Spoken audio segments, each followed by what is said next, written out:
Located in the Tihama region of western Yemen lies the ancient city of Al-Hudaydah. With its warm climate and expansive beaches, the coastal town was once an attractive tourist destination.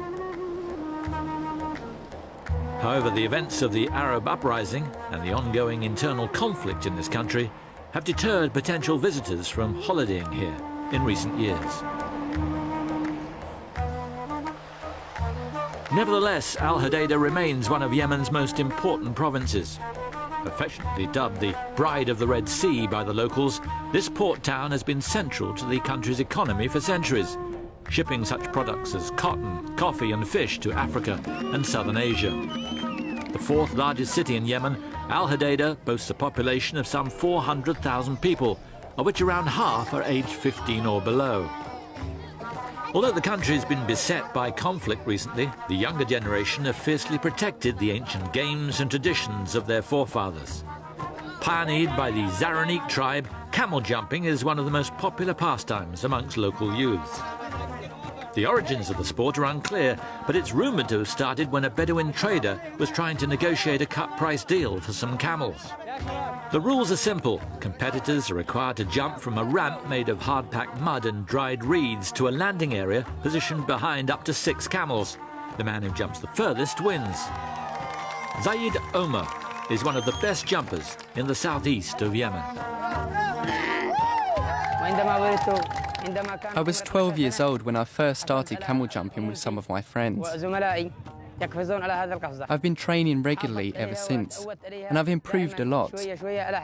Now I can clear 5 to 6 camels, and I'm the best among my friends. Of course, there's always the danger of getting injured doing camel jumping. You are at risk until you land. If you do not land on the ground correctly, you could really hurt your legs. Camel jumping contests are usually held at local festivals, although the best jumpers practice regularly throughout the year. To excel, competitors must be both strong and agile in order to negotiate the camels and land their jumps. There are undoubted risks involved, but the opportunity to earn up to 30,000 rial in prize money, equivalent to a month's wages for the average Yemeni, is ample motivation for most.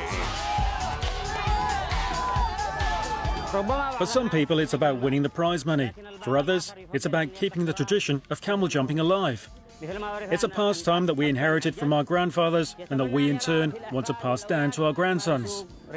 We want to continue camel jumping because it's been a tradition of this province for many years.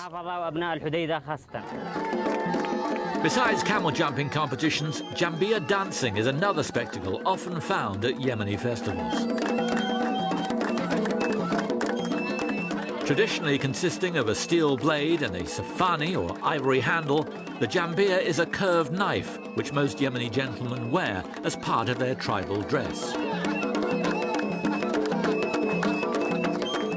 The art of jambia dancing started off as a ceremonial ritual performed at weddings and other special occasions.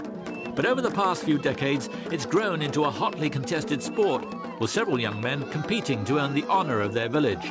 The sport may never be as popular as the national game of football, but it's held in high esteem by the people who do participate. It is a tradition that we have inherited from our forefathers. Football is played by a lot of Yemeni people, but Jambia dancing is the sport that has characterized the people here for generations. It is a pastime that our forefathers loved, and we still enjoy it today. Jambia dancing has actually been adopted as a training exercise by some Yemeni Premier League football clubs, with a combination of high knee lifts and arm stretches set to strengthen muscles and improve coordination and agility.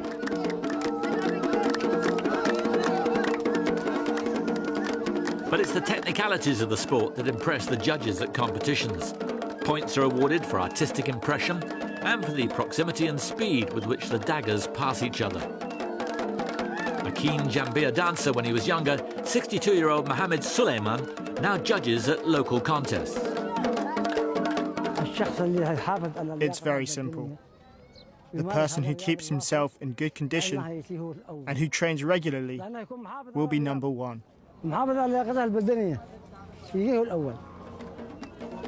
If you're passionate about Jambia dancing, and are committed to practicing and keeping fit, you will do well.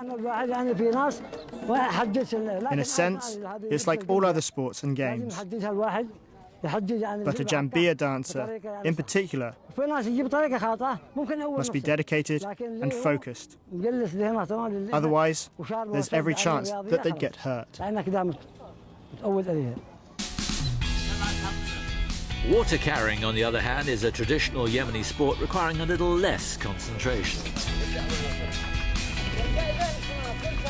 It originated around the country's wadis, or valleys, where tribesmen would collect water for their families and their animals. In years gone by, earthenware pots or stretched animal skins were used to transport the water, but they've since been replaced by plastic jerry cans.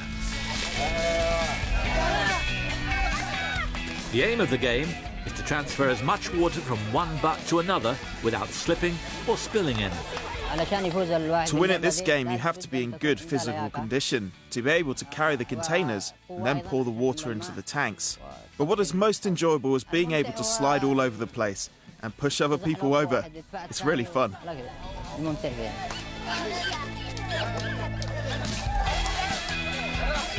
In recent years, Yemen's been hit by a severe water shortage, with some scientists predicting that supplies could be exhausted within the next decade. Yet there's a strong feeling amongst the locals that the traditional sport of water carrying must be preserved. Such is its importance to inter-village camaraderie.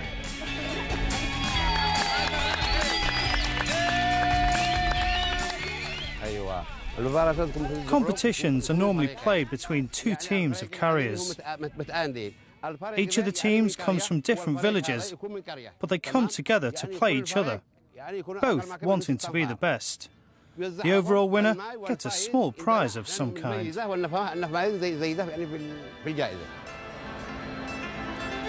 However, for the people of Al Hudaydah, there is perhaps no bigger prize than keeping the ancient games and traditions of their forefathers going strong.